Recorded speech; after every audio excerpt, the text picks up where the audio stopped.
Hello, and welcome to Scanner Today's Last Week in AI podcast, where you can hear us chat about what's going on with AI. As usual, in this episode, we'll provide summaries and discuss some of last week's most interesting AI news. You can also check out our Last Week in AI newsletter at lastweekin.ai for articles that we did not cover in this episode. I am one of your hosts, Andrei Kurenkov. I'm currently finishing up my PhD at the Stanford AI Lab, and I'm about to work on generative tools for video games. Oh, okay. So just so everybody knows, that was the first time I found out that Andrei is going to be working on generative tools for video games. Yeah. I'm just about to start work, so it's brand new. Look at that. What, can you share the company name? It's a small kind of stealthy thing. So okay. Yeah. Oh, StealthCo. I love StealthCo. Okay, great. Yeah. Sorry, I got distracted. I'm your other co-host here, Jeremy Harris. So I do a bunch of work on AI safety stuff with a company called Gladstone AI. We work with AI alignment researchers and policy researchers at some of the world's top labs. The names you'll probably know. And work on AI safety. I have a book also, I should mention. My editors will kill me if I don't. It's called Quantum Physics Made Me Do It. What the hell does that have to do with AI? Well, you can find out by reading the book. And anyway, it actually is connected kind of in a cool way. Think AI sentience, that sort of thing. Anyway, if that's your cup of tea, please feel free to check it out. And without further ado, we have a big week, I guess, to cover here, eh, Andre? Yeah, we sure do. As usual, this year, every week it's crazy. This podcast used to be like an hour or shorter, and now it's just an hour and a half every time. So we'll see how this one goes. Let's go ahead and dive in. First, our application and business stories, starting with Google shuffles assistant leadership to focus on Bard AI. So this is about an internal memo that basically showcases how Google is freaking out about what's going on with ChatGPT and how their release of Bard, their version of Bing Chat, has seemingly not gone very well. So as a result, there's a bunch of basically turmoil within the company. What did you take away from this, Jeremy? Yeah, I think you're right. It feels like turmoil from the outside. It's always hard to know. The narrative, the public narrative, is like, oh, OpenAI is setting the course here with ChatGPT and GPT-4, and Google is kind of responding, and it seems panicky. Obviously, we don't know. We can't tell what's happening under the hood. But I will say there are kind of two big categories of facts that often can give you insight into what a company is doing that a company really can't hide. And one of them is major personnel transfers. That's this. And the other is major equity shuffles. We saw that when Microsoft, for example, took a 49% stake in OpenAI. That's a signal you just can't hide for various legal reasons. Like, there's just no way around it. So I think this falls into that category of like very reliable, unhideable information. I think the implications are interesting. It was a leaked internal memo too, so worth noting this isn't something that Google just like broadcast. But yeah, I think one of the really interesting things is that we're seeing people get pulled off the Google Assistant team and moved into the Bard team. So senior executive in this case, getting pulled off Google Assistant, which like is a pretty successful thing in and of itself. So the theory here is that maybe that executive is now going to be focusing on how to build Bard in such a way as to help with the Assistant product. So we might see Google Assistant potentially moving in the direction of less like an expert system type of setup where it has pre-programmed responses for things and more towards a kind of AI-first ChatGPT style bot, which in its own right, I think is fascinating, right? This is like a fundamental shift in the kind of AI technology, the kinds of home AI systems that we've seen, where we're moving from these pre-programmed response streams that are more controllable but less flexible to these like AI-first strategies. So that was, I think, some of the high-level thoughts that I had. Yeah, I think it's interesting how this highlights Assistant in particular. If anyone doesn't know, if you're an iPhone person, Assistant is basically Google's Siri equivalent, both text and audio. It kind of does both. So you can easily imagine how something like ChatGPT would plug into something like Siri or Google Assistant in a lot of ways. And yeah, so to me, it kind of makes sense for them to try and get those two to meet up and sort of glue their code together. As you said, the technology behind Assistant is probably a bit old school. There's a bunch of parsing and querying databases and things like that. So it'll be interesting to see how quickly they can roll out, this refined version that's based on something like Bard.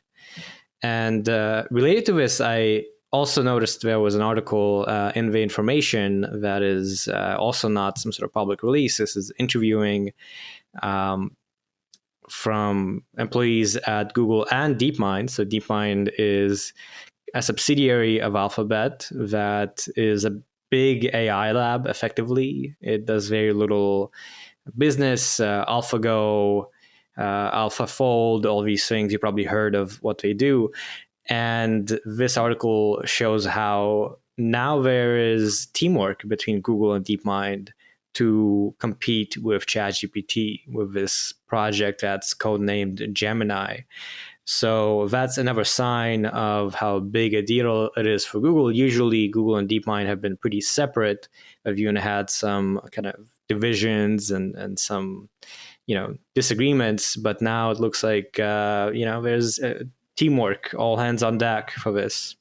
Yeah, and connecting it to the story we just covered too, like as we look at this transition from these more expert systems, like you said, pre-programmed, in a sense, pre-programmed responses, querying databases, as we shift from that to these AI first systems, the risk starts to go up a little bit too, right? As you can imagine, you ask this thing for health advice, you ask it for psychological advice, travel advice, it's going to start to affect your behavior in the real world in a way that's more significant. And so now, with this story, I think we're seeing another consequence of this acceleration that was caused by ChatGPT's super public release, and Google now sort of being confronted with, like, what do we do? And historically, there has been tension between DeepMind and the mother org here, right? We know, for example, that DeepMind was founded by, among others, Demis Hassabis, who was very focused on AI safety, who didn't want to risk losing control over the org in the Google acquisition in 2014. And so they had a whole bunch of like independent oversight requirements and things like that that were introduced that caused friction with the mother org. And it's kind of interesting. Now, if you're at DeepMind, it's like, okay, we want to design and develop AI safely.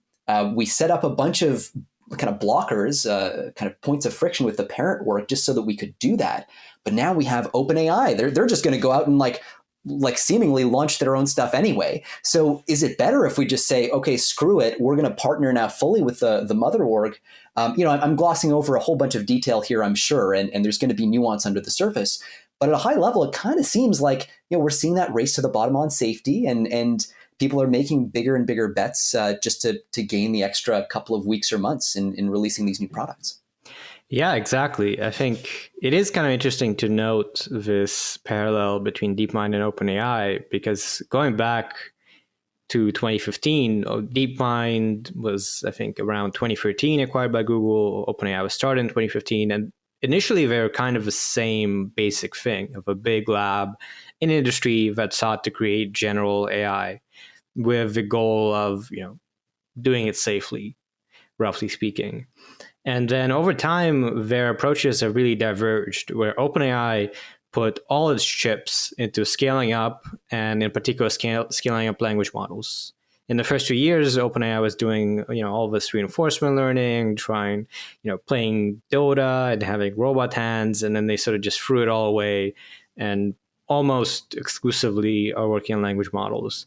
DeepMind has not gone that course. It has done work on this language stuff, but it has also done work on, healthcare AI and a lot of reinforcement learning. I think we discussed one of their works recently with the general human level adaptation or whatever it was. So yeah, I think it's not super relevant, but it's kind of interesting to see how over time the two big AI labs diverged into create different courses. I think it is. I think it is actually totally relevant on the safety side. I think you're exactly right. Like you have these two orgs that kind of agree on the risk, but they have completely different philosophies about where the risk's going to come from. And to add to what you just said, like OpenAI on risk seems to have this view that like the best way to de-risk these systems is to release them, let the world play with them, and learn the ways in which people find to like jailbreak these systems, to kind of make them, to use them for malicious purposes and things like that. And they're essentially putting all their eggs in the basket of hoping that by doing that, you can kind of iteratively work your way to a safe, superhuman AI system. Whereas DeepMind seems to have the view that like, well, wait a minute, there might be like kind of a phase transition at some point, where these things become intrinsically dangerous, and we don't know when that's going to happen, but we want to kind of think in terms of that leap and not necessarily default to releasing things. And it's not like we don't know who's right here. We just know that the answer is going to be really important, and that's kind of a weird space to be in. Like these two philosophies being so different. Yeah, no, there's a lot of interesting parallels where, DeepMind is owned by Google or Alphabet, and OpenAI is, largely, Microsoft is doing a lot of the steering just because they have the money for the compute. And so Google hasn't really pushed DeepMind to be very profitable or really at all profitable. They've done some revenue generation via different kind of systems, but they never really did try to go for that. And they're still publishing, dozens of papers. OpenAI doesn't really publish papers. Like they publish reports, but they don't have a lot of details. They used to publish AI safety papers, but I haven't seen that lately. I don't even know if there's a team that's doing that research anymore. DeepMind has published a lot of papers on AI safety. So, yeah, I don't know. It's a good contrast, and it does seem like maybe AI research is not the priority for either of them right now. Yeah, well, and to what you were saying about DeepMind and profitability, I believe they were officially profitable for the first time about 2 years ago. So it's like, and when we say profitable, it's not like they're selling stuff to other companies. They're finding ways to save Google money. And one of the projects that Andre, you were alluding to, just for listeners, like one of the big ones, the big success stories was finding ways to basically cheapen the cost of DeepMind's like servers running and making them burn less, like cool. I think it was cheaper server cooling or something like that. So those internal use cases being really important. And OpenAI does have a safety team, an alignment team, like in their defense on this, and they are focused on it fairly significantly. I think one of the challenges is too, it's starting to get really hard to tell what is safety research and what's capabilities research. It used to be really clear. Like it used to be, you could say, okay, this paper is about controlling an AI system, and now this paper is about capabilities. But if you look at ChatGPT, that arguably is a success in scaling, so capabilities, but also tuning the behavior of that scaled model through human feedback, RLHF. And that used to be a safety thing. And so I think we're seeing a blurring of the lines, and I think people are starting to worry about giving away effectively trade secrets, even just by sharing so-called safety stuff. So not necessarily a great thing if you want safety knowledge to be very widely distributed. But it's an interesting dimension of this for sure. Yeah, that's a good point. I think, when this is a commercial product, and one of the ways that you can be better than the other product is to be more reliable, right? Or to not say bad things. It's a competitive advantage to have better AI safety. So that is kind of awkward. It's good and bad, I guess, because at least people are competing to do it better, but then they're not sharing it. I don't know. I don't know where to fall on that. Yeah. Yeah. And on to the next story. Moving away a bit from language models, we have something about robotics. So the Robotics Business Review has published the kind of set of investments that showed that in February 2023, robotics investments totaled $620 million. This was just published end of March, to be clear. So this is a bit of a few months away. And so it kind of has a pretty cool breakdown showing that there's 36 major investments. So the total for 2023 so far, I guess for first few months, has been over 1 billion. And some of these sectors include drones that are used for a lot of stuff, data analytics for farms or for infrastructure or various things like that. And then, of course, there's construction and healthcare, a lot of these different things. And they have some nice breakdowns of investment amounts, stage, country, things like that. So, yeah, I found it kind of neat to see this breakdown of what's happening in robotics. Yeah, it's also like it's always tough when you're in an industry and you're looking at like 36 deals in total because it can be so noisy from one quarter to the next. But overall, it seems like good healthy activity and definitely countering that narrative a little bit that we've seen. I know it's a narrative that I myself have been guilty of propagating on the show specifically, so I do apologize to our listeners. But historically, people have said stuff like, "Hey, language models are just taking all the air out of the room for these robotics companies," and it is kind of cool to see that. In fact, it's very much an active area of investment. Maybe a good kind of moment to throw out there just an idea that I've been mulling over about AI companies and robotics.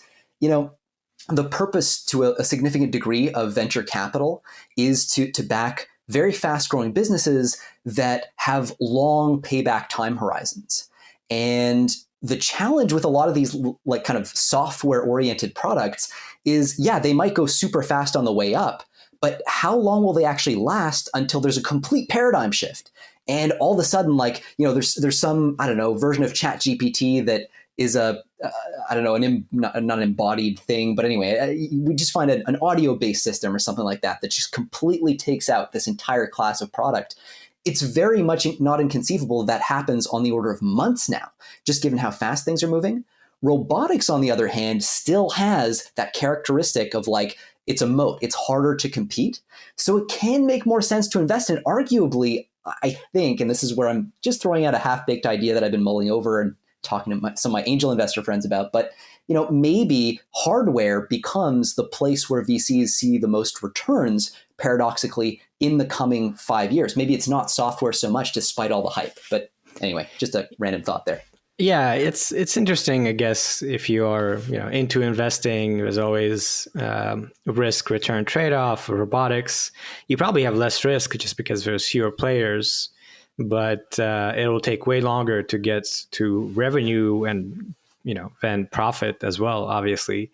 So I'm curious to see what will happen for the rest of this year.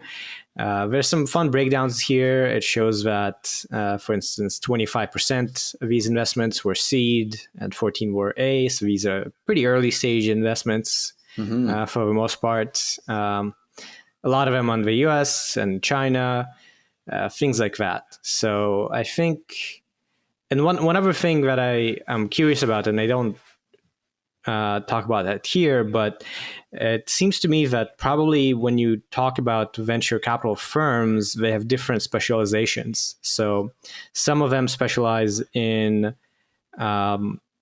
hardware industries, right? Manufacturing and logistics and things like that. And other ones are more software oriented. And I do feel there is still a set of investors that their wheelhouse is just in the physical world. Yeah. And that means that we're not going to suddenly switch over to invest in ChatGPT or whatever, right? And in a way, there's real problems that you can only do with actual physical robots. So I think, let's not discount the importance or I guess popularity of this stuff. It's not exploding or skyrocketing like all this other things, but I think we will continue to see more and more robotics out there. Yeah, there's an old saying in YC. They say hardware is hard, and I guess this is why. As a last quick question. Oh, sorry.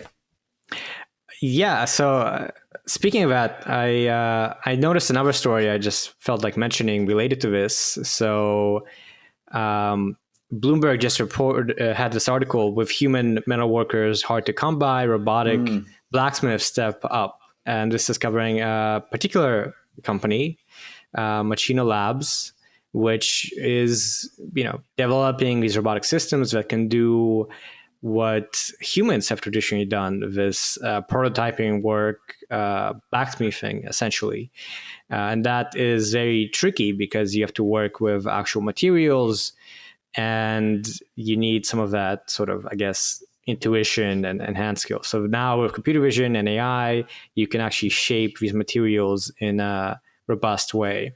So yeah, that's just one example I thought was interesting, where you would think that blacksmithing is not so much of a thing anymore, but no, actually you still need people to do it for a lot of these prototyping steps early on.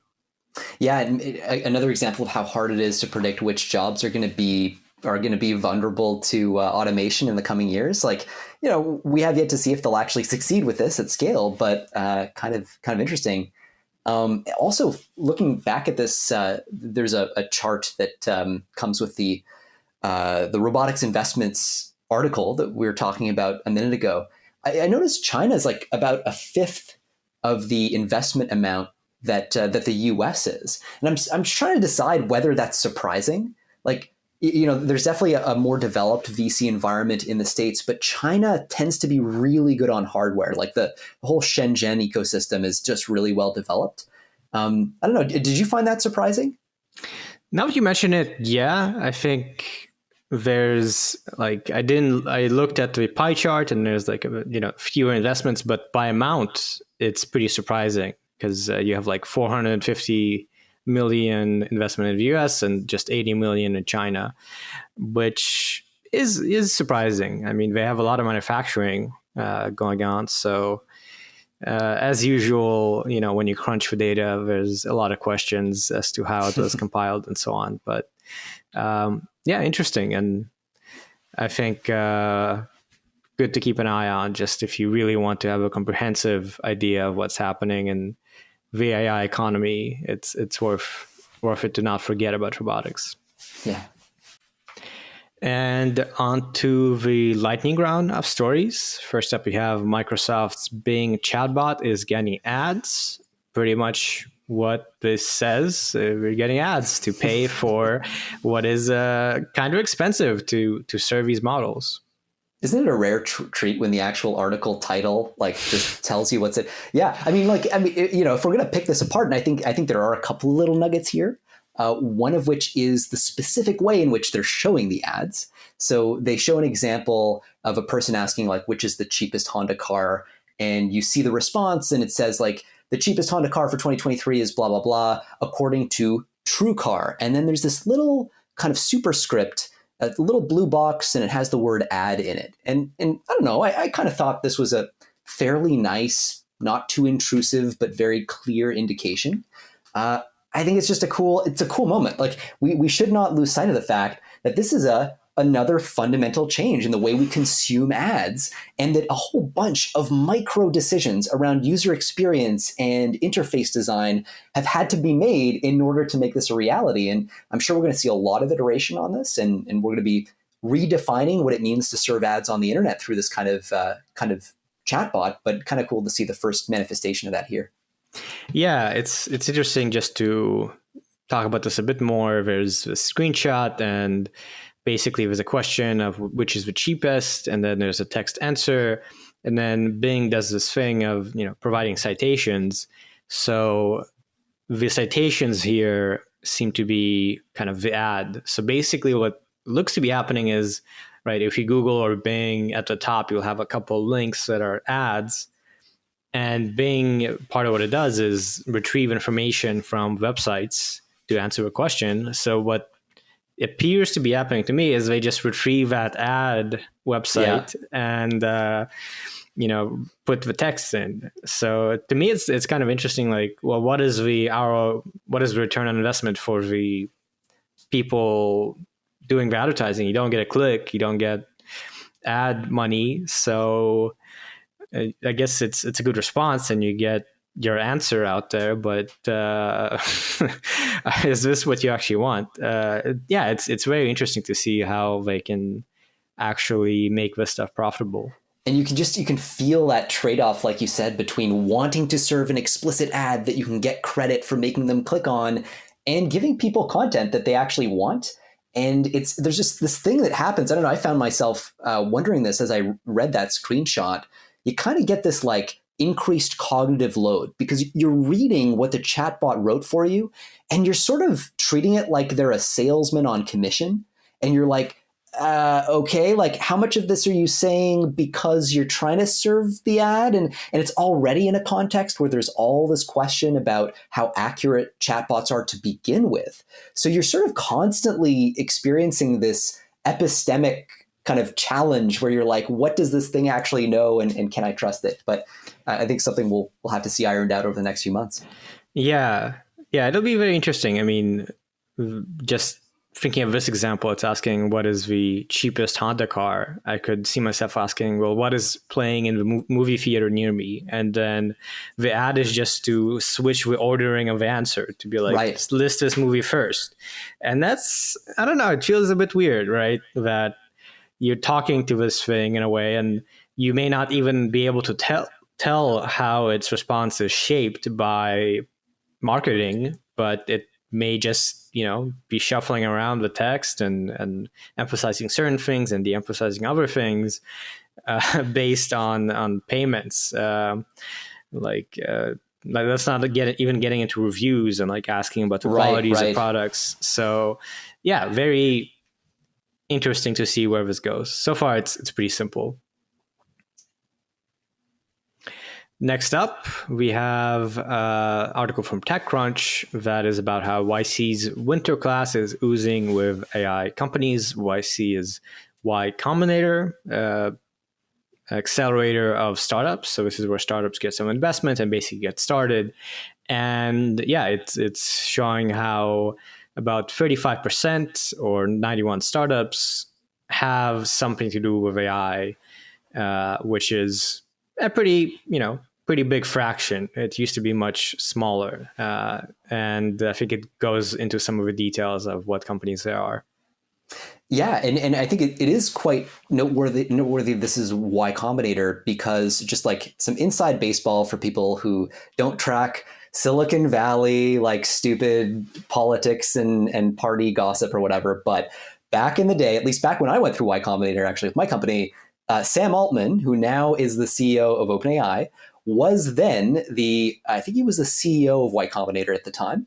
And so like he really for 10 years or 10-ish years at least, kind of set the course of Y Combinator, grew it massively and had a huge influence on it.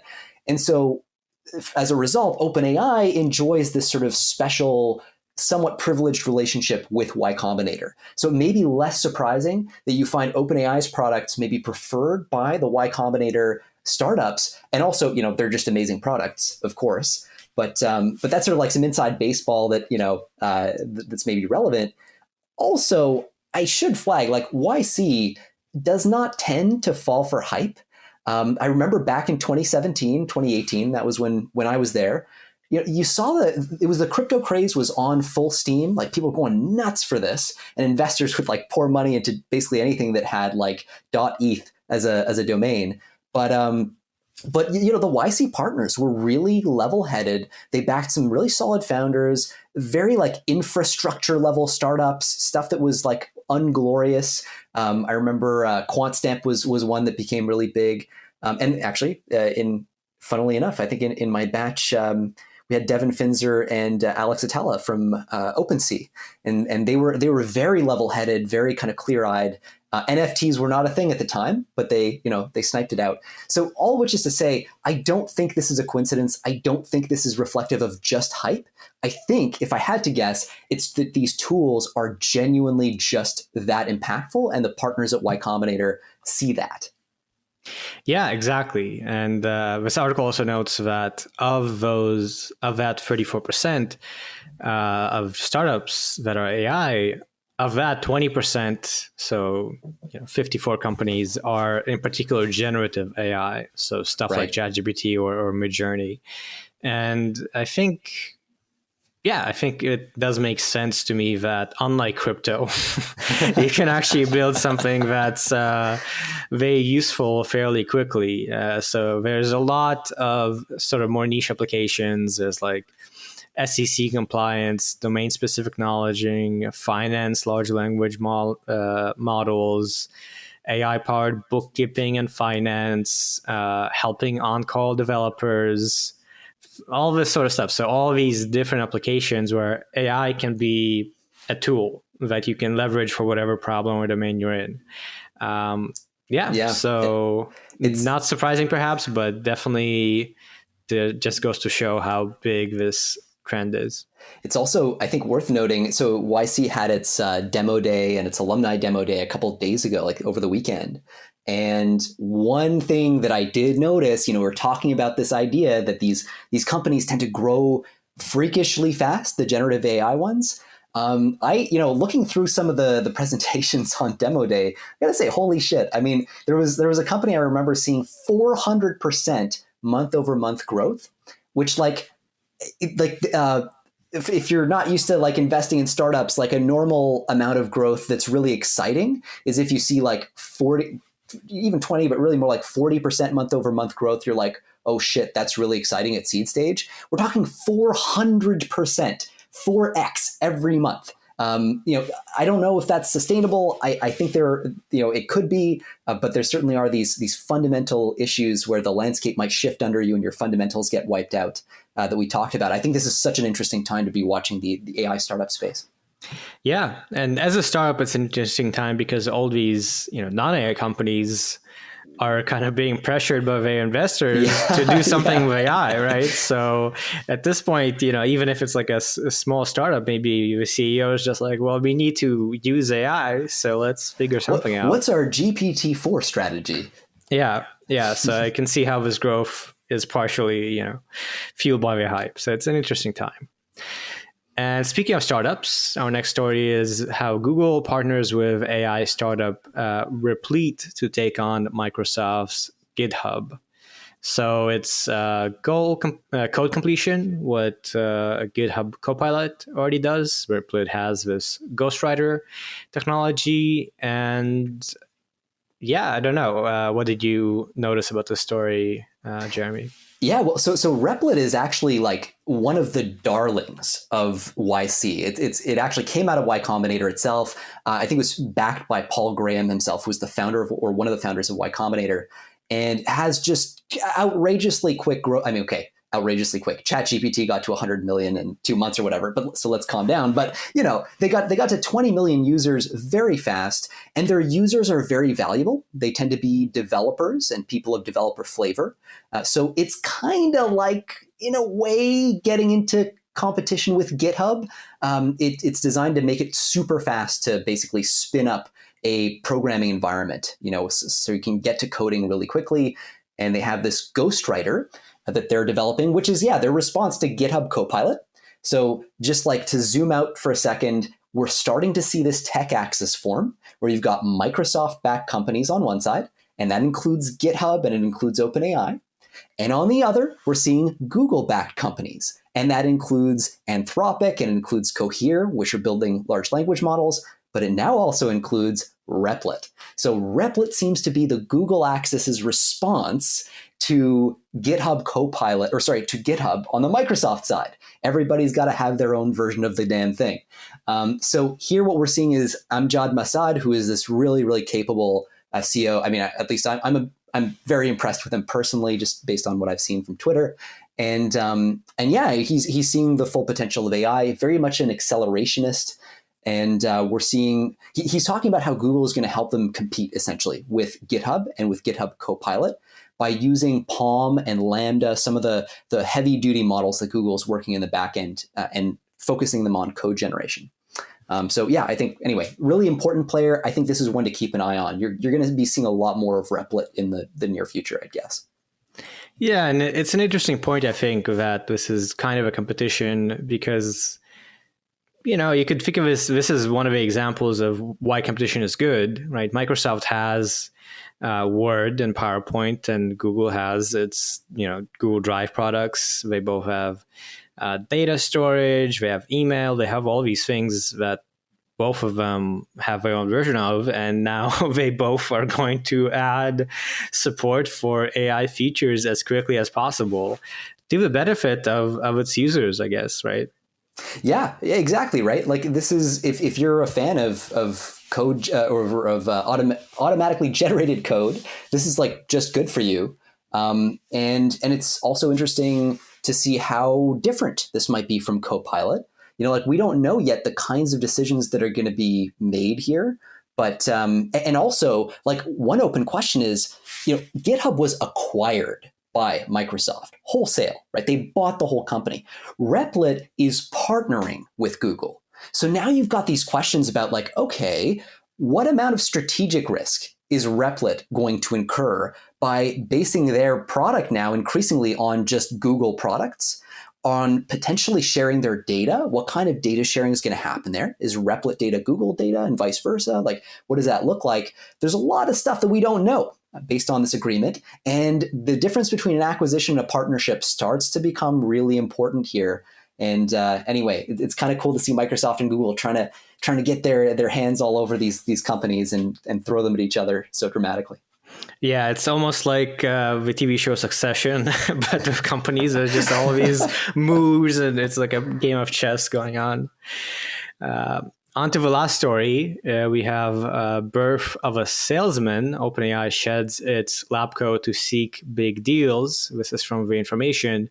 And this is a bit of an overview with various interviews from a reporter here covering how OpenAI has turned into more of a for-profit company, in particular because they started doing sales starting last year. So it used to be they were pretty much research.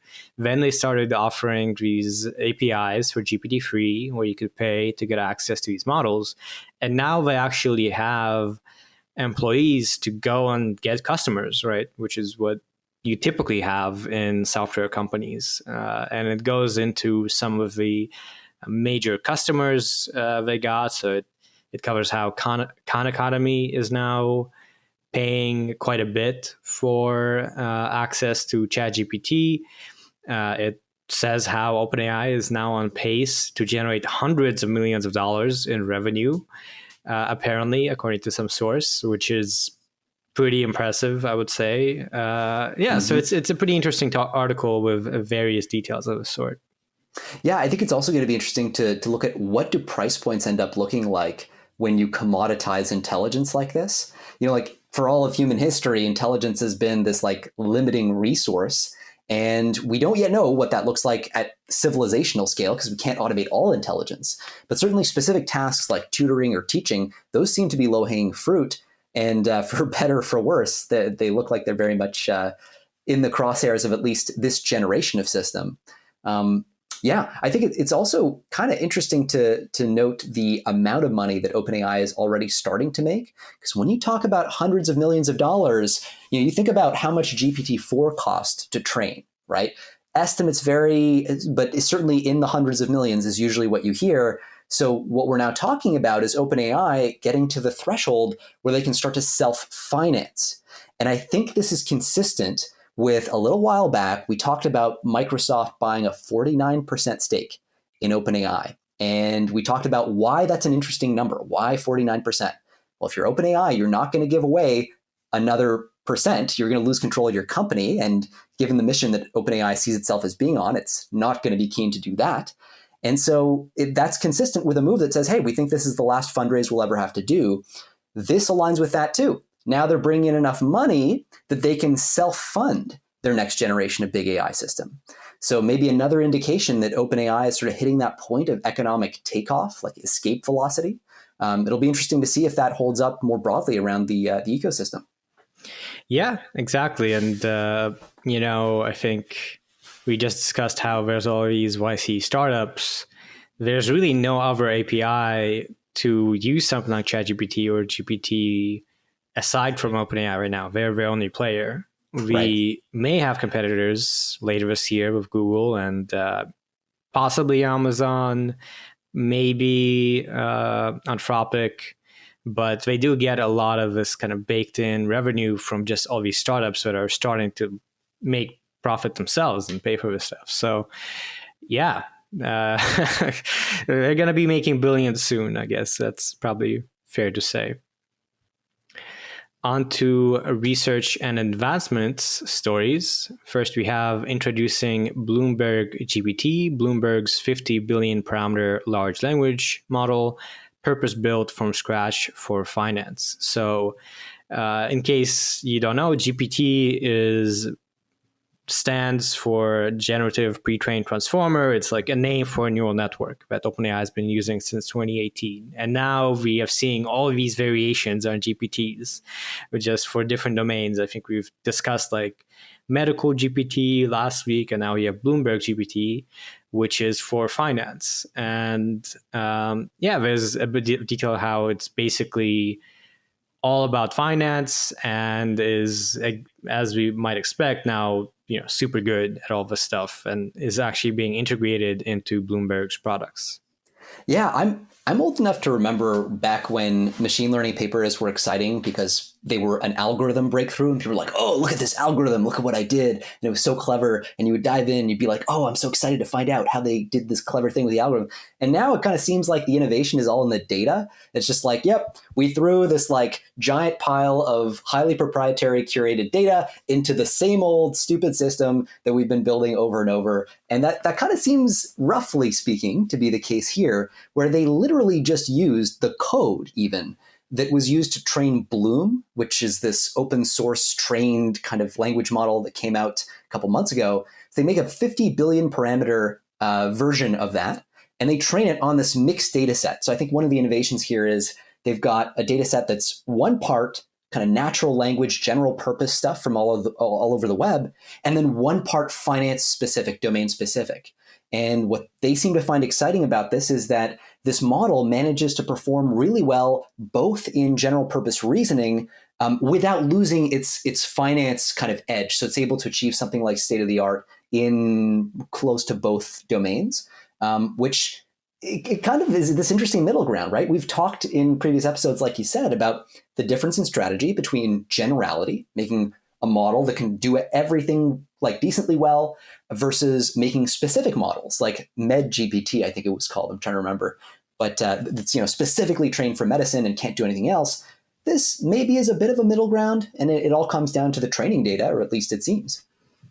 Yeah, exactly. I think last week we talked a bit about how there seems to be this emerging template on how to, engineer these systems. You really don't need to think too hard about all the specifics. You take kind of a standard approach and it's probably good. So this is another demonstration that more or less they didn't do anything too interesting here. They just put together a model and showed that it worked with this new focus, new data set. Do you think, by the way, Andre, as a question to you, as a fancy Stanford PhD in AI, what do you take home from the fact that we're seeing everything be GPT something, even if you have to especially like train it on domain specific data? What do you think? What do you think listeners, if this is like they've not really thought about this aspect, like what do you think is the take home message of GPT for everything seems to be the solution here? I think it's kind of exciting. There's been excitement about this in academia and research for a few years, I think. People were already thinking, transformers seem to be able to do everything. And, OpenAI started doing GPT because back in 2018, that was kind of all the rage, doing language modeling with transformers and making them bigger and bigger. Like they did not invent that. They jumped on the hype train in a way. So I think in general, AI researchers find it pretty cool that this one model type seems to be able to do everything. And I think in terms of research, people were kind of already, there was a lot of criticism on the type of research where you just want to get the best number on a certain benchmark. And so my take as a researcher is that if we are no longer, putting in all this work on tweaking a model or, collecting a data set or whatever, that might be a good thing for academia, because now the research will be more on things like safety or interpretability or user interface or things that we need, right? As we start to deploy these systems, we don't need better performance, we need better understanding. And that's where academia can really step in and do the things that industry is not so much incentivized to do. Cool. Yeah. Yeah. I always find it interesting, especially here, academics with that perspective, like what can academia do here? Because that's obviously the perennial discussion as these things start to enter $200 million price range territory to train a scaled model. It's like, okay, how is a little academic lab gonna do relevant research? I totally agree. I think safety is a really interpretability, that sort of user experience stuff starts to get more and more relevant. Yeah.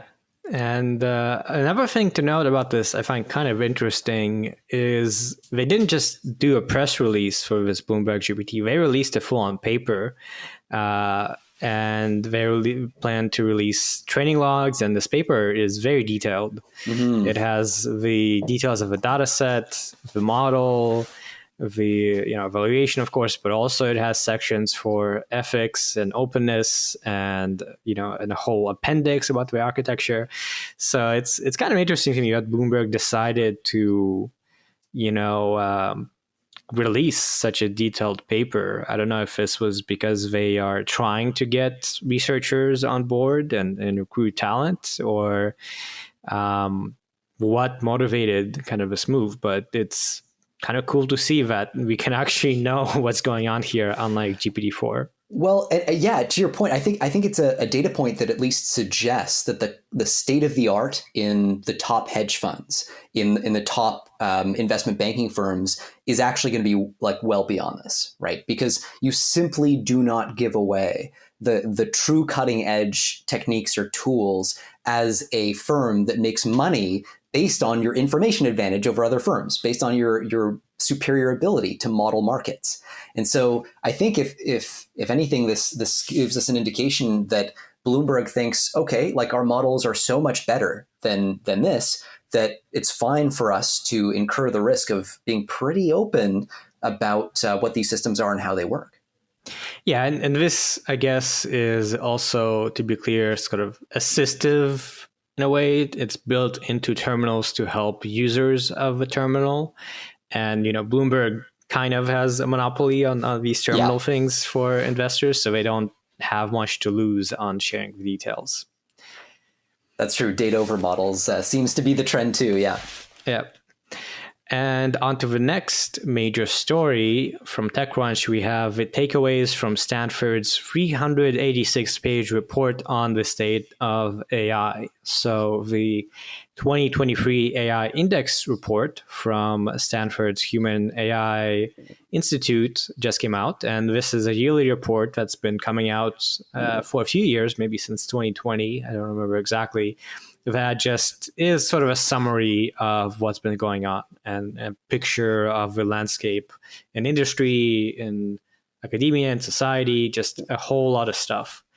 And so there's a lot to take away from this. Some of the stuff that's highlighted is, of course, AI development is more and more industry-led in terms of obviously the larger models and more impactful models, but also in terms of research, industry has increasingly been doing more of the publications. In fact, they also have an interesting bit here on how the number of AI incidents and controversies is growing, which is a kind of fun thing to track. But this is there's a bit of a lag, so their data goes up to 2021. We don't see last year or this year. So they show how there's a bit of an exponential trend since 2010. In 2012, I think when they start, there's like 10 stories or something. People weren't really that worried about AI. Now it's all over the news and so on. And there's just dozens and dozens of different charts. And the general picture is, things are moving fast and everything is growing. That is actually, there you go. So, saved about 300 pages of reading. Things are moving fast. And everything is growing, it seems, except for policy responses. Like people are trying to come up with these kind of coherent ways to grapple with what the hell all this means. We've got policy cycle times that are like years and years at best in some cases, and technology cycle times that now feel like they're sometimes weeks. I don't know. Like, on this show, it seems like we just keep going up and up the curve. So yeah, I mean, I think one of the things they're highlighting here is this issue, this risk, and the fact that people are trying to write like the definitive AI bill. We've seen that in Canada, by the way. We have up here in the great north of the wall, we have Bill C-27 and the Artificial Intelligence and Data Act, which has been very controversial, but it is trying to poke at a very important problem. And anyway, obviously the EU has their own thing, which we'll actually get to later today. But really interesting to see people try to grapple with what it means to have increasingly human level systems that can, I mean, GPT for anything. We just talked about that. Like, what the hell does that mean if you're a policymaker and someone can turn around a new capability like that almost overnight? Yeah, I do like regarding policy, they do have this one table that showed that there's kind of a line graph of how many bills that are AI related have been proposed in the United States. And that showed that there has been a steady increase in the past, 5-6 years, going from basically 0 to, closer to 100. And at least in 2022, 9 of them passed. So there's some laws that are starting to come out. We've also seen some policy making on a more regional front with Seattle and some states, I think Washington, passing different laws regarding face recognition. So yeah, it's a case where at least the government is trying to catch up. Yeah. But yeah, it's definitely the case that everything is moving very quickly. And they also have an interesting table of like AI related legal cases, speaking of policy, which same thing, like in 2022, it's up to like more than 100 from, even 5 years ago, it was maybe 10. So maybe not, the general trends are maybe not surprising, but there's a lot of sort of interesting tidbits you can get out of it if you do actually read some of those 380 pages. But it's a very readable report. You don't need to be any sort of academic. It's very easy to just look into if you're interested. So as always, we'll have links to all these things in the description and at last week in .ai. So feel free to follow up to dig more into it. Onto the lightning round. First up, we have robots using legs as arms to climb and push buttons. So this is a new paper from CMU called Legs as Manipulator, pushing quadrupedal agility beyond locomotion. And it's kind of fun. So quadruped robots are, these little dog-like robots. You probably have seen the Boston Dynamics one. And they basically showed how, aside from just walking, you can make them do manipulation, which is to say they can push buttons or, move balls or climb if they really need to. And, there's some more details on sort of reinforcement learning we used. But I guess the takeaway is if you want to integrate these robots into human environments, if they can push a button to open a door, that goes a long way towards making them able to operate more flexibly. Yeah, I think it's also an interesting moment in the history of robotics where, historically, we talked about expert systems before and like human designed kind of carefully coded hard rules that increasingly are being replaced by systems that are just trained like end to end.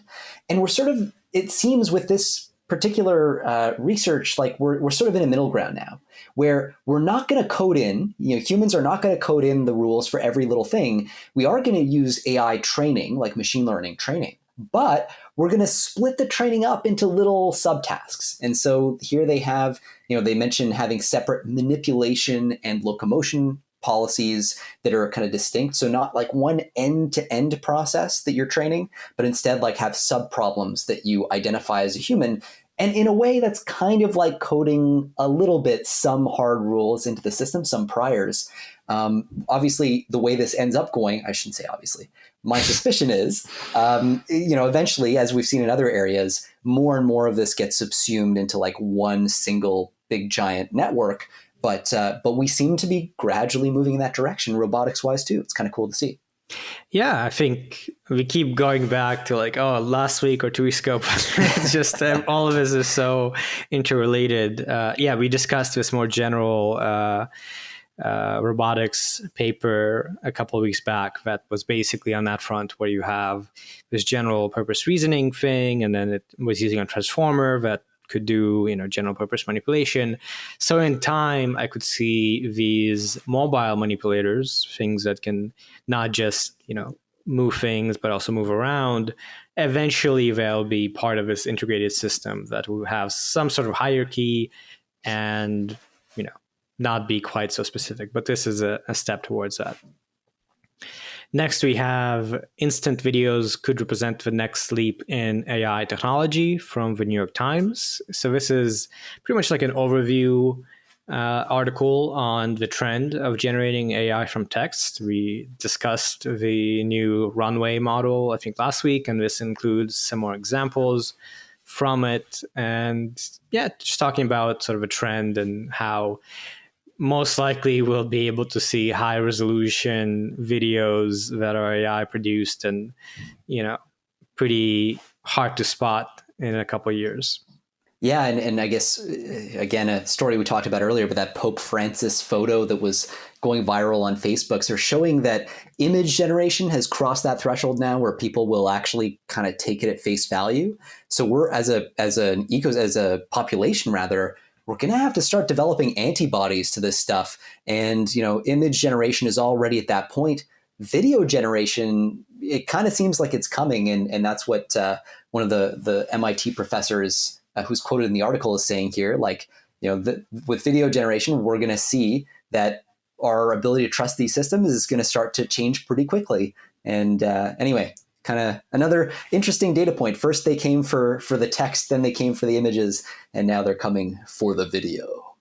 Yeah. And I guess one thing I'll say is the video is maybe surprisingly not as good as you might think based on the images. It's actually very wonky. You can go to the article and see for a few seconds. These are kind of very weird looking. So for now, at least, it's pretty far away. And then we have another article, Can AI Predict How You'll Vote in the Next Election? So this is pretty interesting. A group of students at BYU tested the accuracy of, if you tell GPT-3 to answer a survey, given a certain kind of demographics, so race, age, ideology, they tested to see how those artificial personas would respond to certain surveys and elections compared to humans. And they found that, even without directly telling the model, just by telling it, act like this demographic, the responses of a model matched the responses of a population pretty well, which is, kind of an interesting result. Yeah, from a malicious use standpoint and election interference type applications, you can really see how this could be useful. Getting people to mirror the style of people in a certain demographic, getting algorithms to figure out who to target as well. So that's sort of like something that the Center for Security and Emerging Technologies at Georgetown flagged a couple of weeks ago anyway, in their big report on where all this stuff was going. But more sort of philosophically, I just find this sort of thing fascinating. Like, if an AI algorithm can take the raw kind of demographic data about you, your skin color, your gender, your net worth, all this stuff, and if it can successfully predict what your political views are, shouldn't you ask yourself some questions about the extent to which you're reasoning properly about the world? I mean, okay, let's just say, to be fair, right, you can make a decision tree that's pretty accurate. That's true. For that as well. That's true. Yes. There's a question of degree of accuracy, though, right? Yeah. As we start to hone in on if a decision tree could predict my behavior, my voting behavior to I don't know, within 20%, I might be like, yeah, okay. But like as you start to climb down that percentage ladder and hone in on like a person's views with high precision, I'm not saying we're there yet. I just think it's an interesting question. Like, what does this say about human beings? We've seen this play out with language, right? Where people often frame it as like, we're not learning that AI is super capable. What we're learning is that humans are less capable than we thought. And I think this is an interesting dimension of that applies to kind of rational judgment and political philosophy. I think there's a lot to chew on here just from a philosophical standpoint. Yeah, I agree. I think in addition to this question of who you'll vote for, what is also interesting to me is that they looked into responses to a survey. And once you get into that, right, you're digging into more specifics of like these individual issues. And it gets into that question of theory of mind, of like how accurately can it sort of imagine the way you think. And it seems like without being trained to do it in any sort of direct way, just by being trained with a regular GPT-3, it can sort of infer theory of mind for demographics, which is definitely at least interesting, if not concerning. Everything's fun.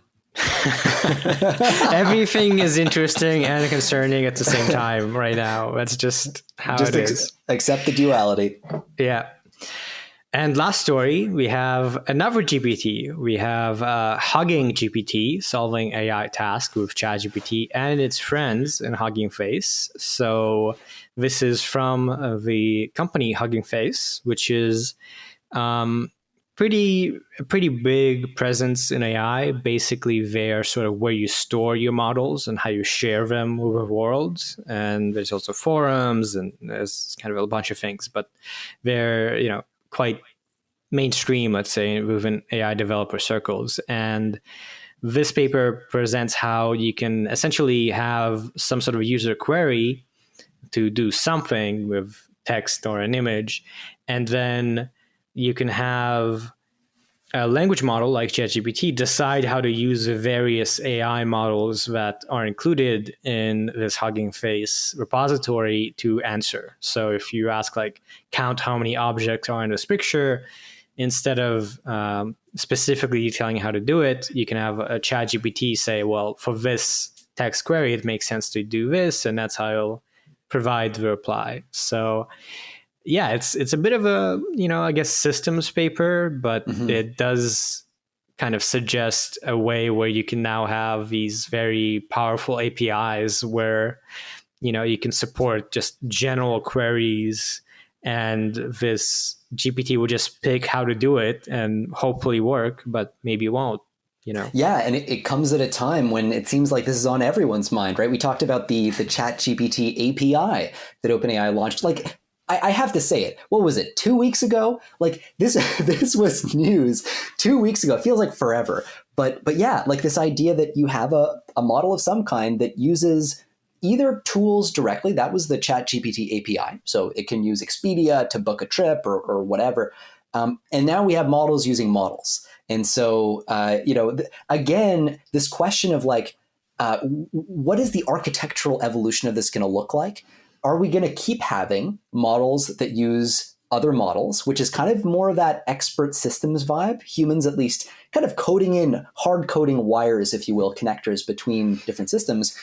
Or eventually, does this all become one big model? What variations on this theme are going to persist? I think it's just so interesting to see this through that lens as another point along that axis. And we don't know where that axis leads, obviously, but... Yeah, definitely. So, it's a pretty cool paper, and I could definitely see this, becoming a thing that Hugging Face provides. I mean, Hugging Face is also a company that needs to make money, actually. So this is a paper, but I could see this being an API they will provide at some point.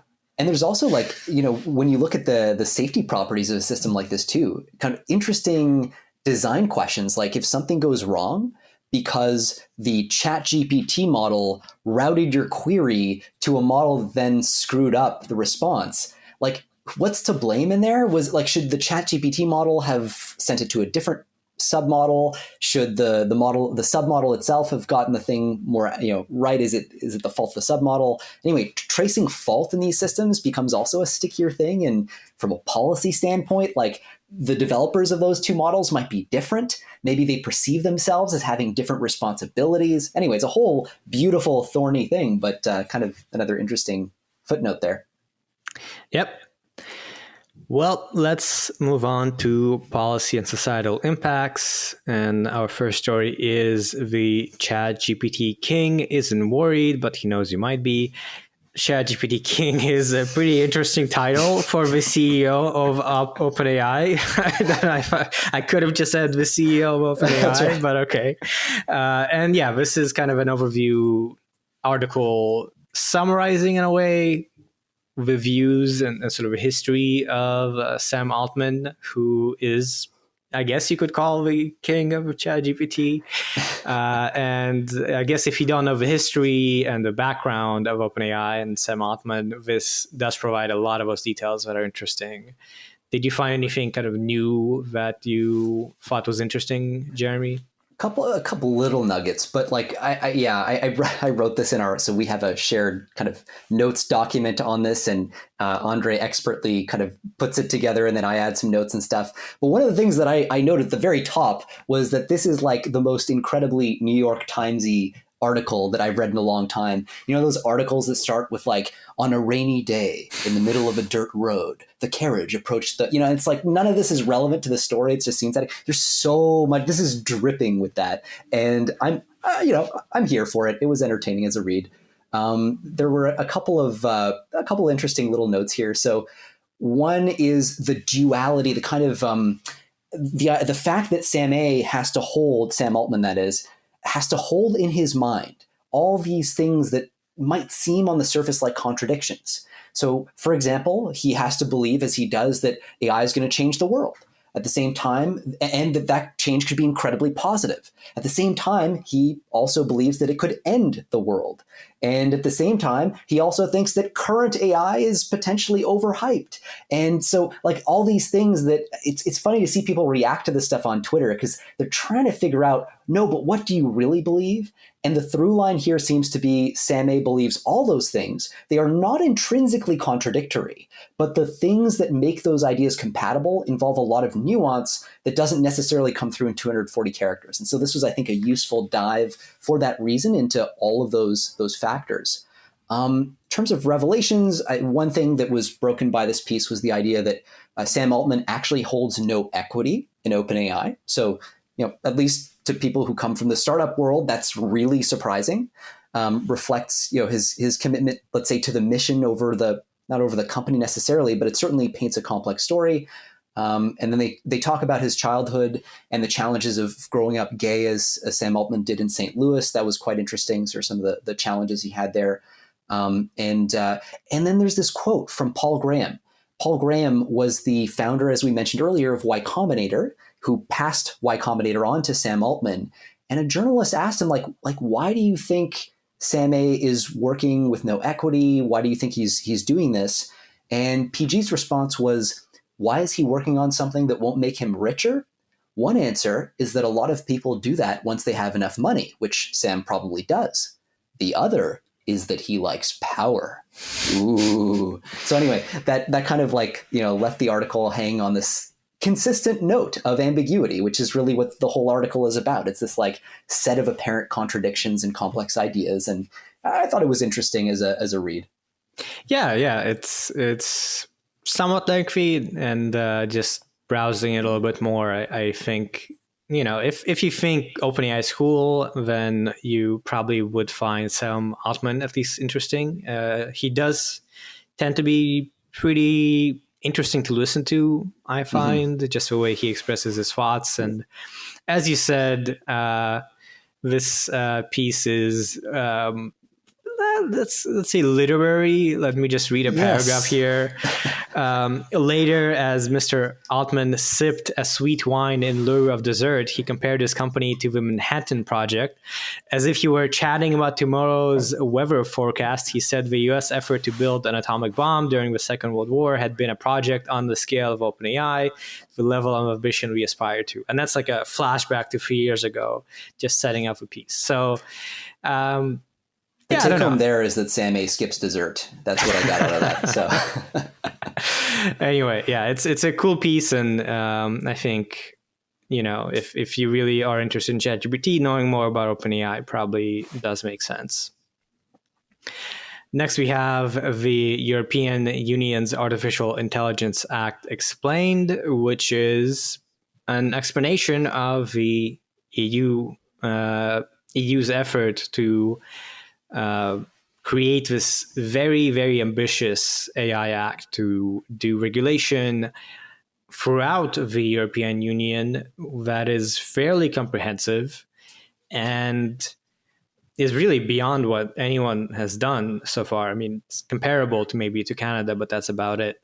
So yeah, it's if you aren't aware of the act, we'll summarize it a little bit. It's quite complicated, as you might expect, and this article does dive into that. But at the high level that we can provide, the idea of the act is that you will take different applications of AI, you will categorize them as having, you know, some risk, you know, no risk, some risk, high risk, and then depending on the risk, there's different requirements of how much, you know, auditing you need to do, how much transparency, things like that. And obviously there's a lot of questions on how that would work and so on. And this has been in the works for years. So it's a fairly, you know, ambitious effort that seems to be coming along. Yeah, and I think one of the challenges too that they're facing in doing this is just like defining their terms. You know, like this is an act, it's legislation, right? That the EU is going to pass, or in some form. And once you define that legislation, then the question is, okay, so you've said that, for example, as they write, you know, AI-enabled video games and spam filters are a minimal risk application of AI that therefore has no restrictions on it. But like, what do you mean AI-enabled video games? Like, what if I have a video game with, you know, properties X, Y, and Z that makes it actually kind of dangerous? So it's what's actually going to happen, I suspect, is they're going to have to punt the actual implementation and definition of these terms to the regulators themselves, the actual agencies that are going to have to figure out what in practice they do about this. And it's not clear to me how much of the original kind of vibe of the thing is going to persist at that level. That's going to be a very tricky translation task. And but it's going to be important for everybody to follow because, in part, regulation and legislation that comes out in Europe is known to kind of trickle out into the wider world. There's this thing called the Brussels effect, where, you know, the EU passes a thing, and basically because everybody does business in Europe, Facebook, for example, can't just like ignore European regulation. So all of a sudden, the floor on everybody's activities on their compliance has to go up. So no matter what, you're busy complying with Europe's like GDPR regulation or something. So you have to do that in Europe. So you have to kind of do that, period. You need that infrastructure. So in that way, Europe does tend to have an outsized impact on policy. It is really important to follow what happens there because it inspires policy responses elsewhere too. So, you know, don't think of this, I guess, as just a thing that's going on in Europe. It's something that is going to affect our experiences online probably reasonably soon. It's just an open question as to how. Yeah, and on the point of defining things, I think one of the easy sort of criticisms of regulation that many might have immediately is like, well, this is technology and politicians don't know technology, right? But I have looked into this in the past. In fact, I think Jan LeCun made this point at some point of on Twitter, just like, how do you define AI? How do you measure risk? How do you do this or that? How do you categorize? And they actually, like, they just published papers on this where, academics in Italy, I think, wrote a whole, story on how you might be able to quantify what is an AI system, how you can try and, evaluate the level of risk, et cetera, et cetera. So to me, that was a good sign of this is being very carefully kind of considered, and it has been years in the works.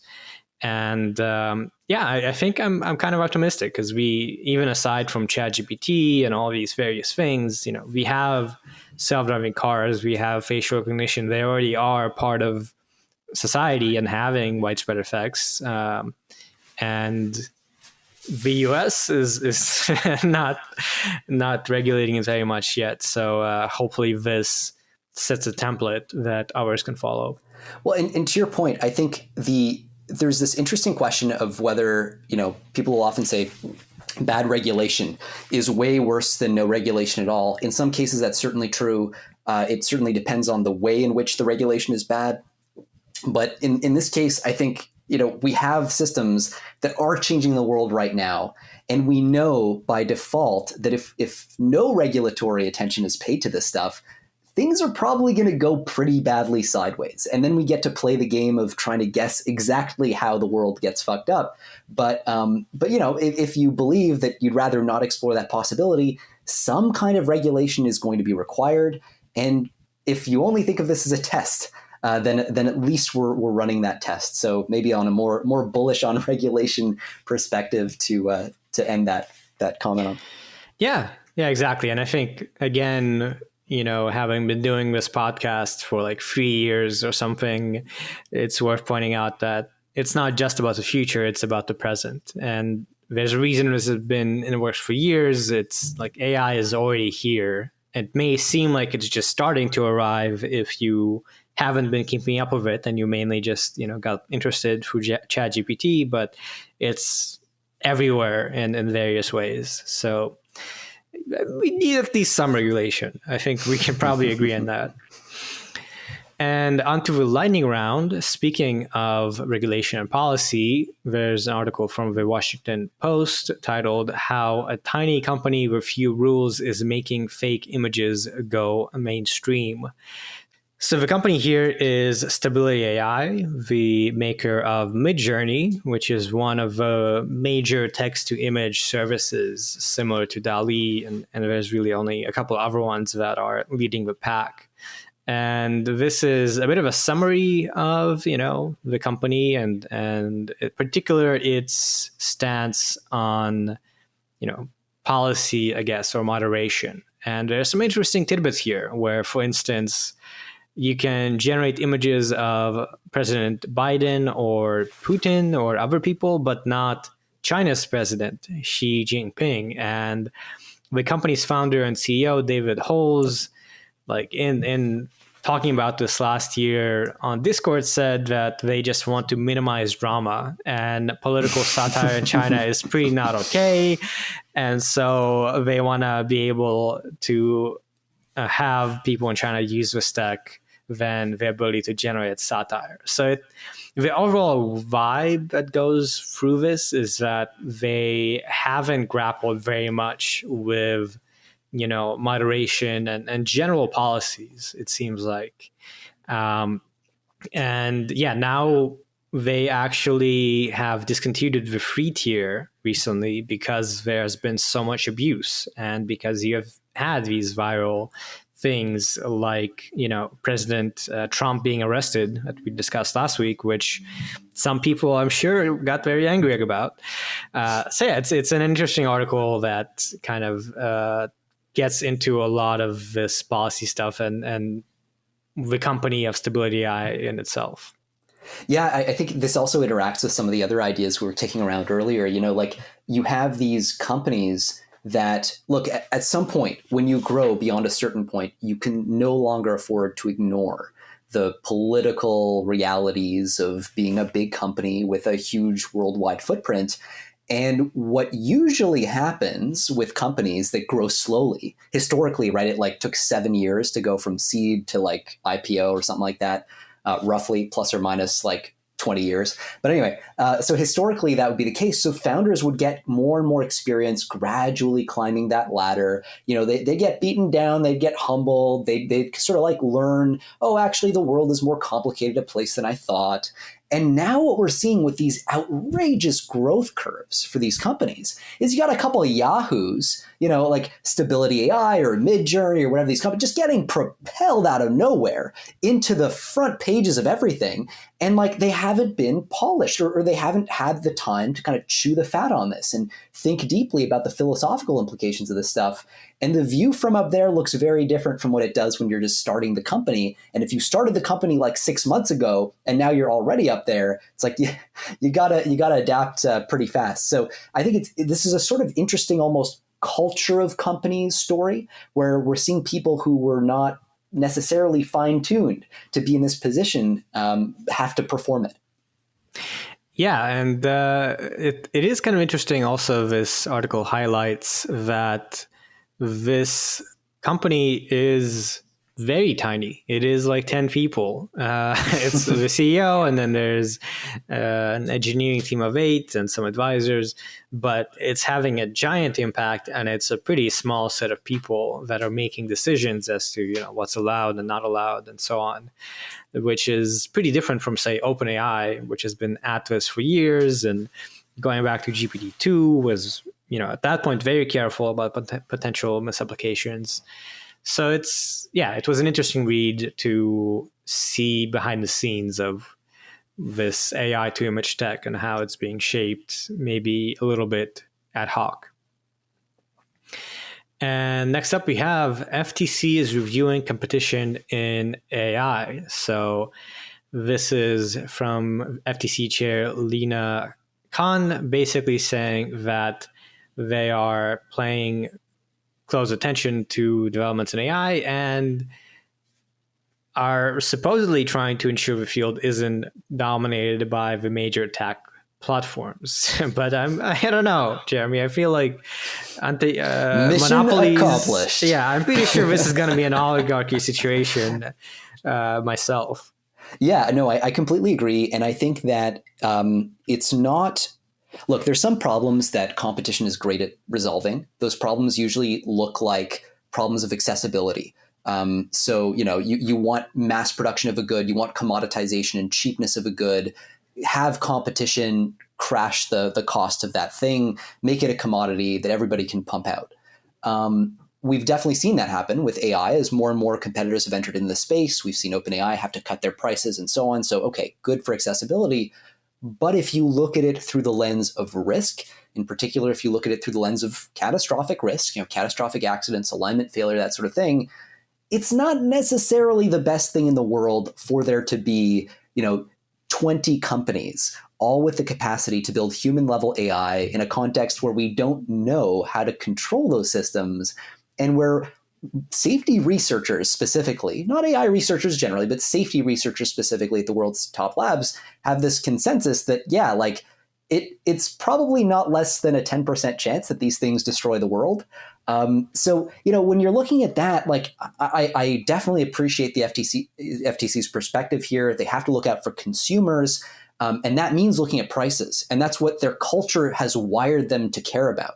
But there is another dimension to this that may not fall within their mandate. And this is where I think a lot of these different departments are going to be kind of stepping, and agencies will be stepping on each other's toes, because what the FTC says is we want competition, we want proliferation, democratization of AI. But if you look at security-minded organizations, they'll be like, no, we need to prevent proliferation. There are malicious use and accident risks here. So I think it's just going to be an interesting thing to see where the government ends up settling, if they have time to settle, given how fast curves are moving. But yeah, definitely an interesting kind of chess piece on the board here with the FTC's move. Yeah. And actually, the next article is very relevant. It's from the MIT Tech Review. It is 3 ways AI chatbots are a security disaster. So it's more of an overview article. And it says, for example, it explains jailbreaking, which you may or may not know. Basically, it's getting these chatbots to do things they aren't supposed to do. through some clever inputs, but there's some other ones I was less aware of. So there's assisting scamming and phishing. So phishing is pretending you're someone else, and with AI that's a lot easier. We already touched on it. There's also a thing called hidden prompt injection. So you can like put something in a website to mess with an AI and make it do something you don't want it to do. That has been demonstrated. And another thing that is described is data poisoning, where you can like put something on the web for the company to scrape and put in their training set, and maybe that like makes the model give you money somehow, So I found this to be a pretty interesting overview that actually taught me a few things I wasn't aware of myself. Yeah, it's really cool to see this, the data poisoning one especially. There was this paper, I think this is the one that's actually linked here. Yeah. It's a paper by a bunch of researchers at Google and NVIDIA and Robust Intelligence, which is, anyway, done some work in the space. And for $60, they're able to, buy domains and fill them with images of their choosing, which were then scraped into large data sets. And they were able to edit and add sentences to Wikipedia entries that ended up in an AI model's data set. And so like just for the cost to fuck with these models is collapsing, and the capabilities of the models is increasing, and they're proliferating. And it's just really interesting to see like what dependencies are we going to end up with in our brave new world that we're building, where, I think there's this meme of like somebody shows, a super complicated and valuable thing like, I don't know, ChatGPT at the top. And then it's like supported by an elaborate, complicated structure. And at one point there's this like razor thin support that's like, open source, a few lines of open source software or something. Well, in this case, sort of similar, if you make that razor thin support, maybe like data integrity or scraping like, reliable data online, people can mess with your model and I'm really curious what this leads to. I mean, there's so many possibilities. It's almost hard to imagine. Definitely. And to me, I think we've discussed it already, but I'd be really curious to see to what extent phishing is impacted by AI this year, where especially with generative voice, but also with, text, you could easily see how, foreign scammers who do all this phishing via email and via phone call can suddenly be much better. And if that happens, tons of people are going to lose money. And at that point, politicians have to care, right? Because people are being harmed. So maybe that will kickstart at least some policy changes sooner rather than later. Last up, we have another kind of overview story, also from the Tech Review. ChatGPT is going to change education, not destroy it. So this is a conversation summary from different educators about sort of the evolving viewpoints of educators on how ChatGPT might become part of education and really shape it. So it touches on a few things, like how some tech companies such as Duolingo and Quizlet, and you mentioned also Khan Academy, are now integrating ChatGPT into their education. And personally, I think it's really exciting. For Duolingo, you can practice talking with a chatbot. And OpenAI has also worked with educators to put together a fact sheet about how ChatGPT can be used in the schools and create a tool to spot text written by a chatbot. So lots of little different details here that I think now we are starting to calm down a bit and not freak out about AI written essays and like the end of education or whatever. It's just like education needs to change and evolve. Yeah. And I think the dust is, well, ordinarily the dust would take like years to settle on something like this. When the calculator was invented, we had to kind of fuck around with it and find out. The weird thing here is I don't think we have time to fuck around and find out. I think we're going to have to fuck around as we find out. And as more systems come online too, right? Like it was ChatGPT 4 months ago. It was GPT-4 like 1 month ago. What's coming out next? And I think the new normal is going to be maybe at a meta level, just like what new tools have come out and how can we be more productive and teach ourselves better with those tools. I don't know, but that's like one angle that I imagine these things reduce to, just because you don't have the option to just like even thinking about lesson plans, right? You're a teacher, you want to teach relevant tooling. I remember back in the day, we'd all get dragged, the grade 6 class goes into like the computer lab and we're talking about here's how you work with Microsoft Word. Well, that fundamentally has to change now. Like you cannot have a lesson plan that a teacher prepares like 6 months in advance, even, or 3 months in advance, and hope that it'll continue to be relevant. It calls for more plasticity and all kinds of other things. And it could, if it's done well, it could lead to incredible benefits, right? Like, I mean, the Duolingo example you cited, like imagine that on a rolling basis. That could really be amazing, personalized education and all that. But we've got to be set up for it and have the right sort of philosophy and attitude approaching it. Definitely. One tidbit I found interesting in here is they noted that there's a US survey of 1,000 K-12 teachers and 1,000 students, and it found that more than half of the teachers have used ChatGPT, and a lot of them, 10%, used it every day. And actually, fewer students, only a third of the students use ChatGPT in the ages 12 to 17. So I think kind of another thing that's worth noting is, aside from the student side, I think this will be a great tool for teachers to make their lives easier, right? Because teachers, that's a hard job. You're overstretched, you're underpaid, and it's kind of easy to imagine how something like this can just make it easier to teach and teach better. And on to our last section, art and fun stuff, starting with this article. Chinese creators use Midjourney's AI to generate retro urban photography. So we're just talking about Midjourney. Here is more of an artistic application of it, where there's a bunch of images.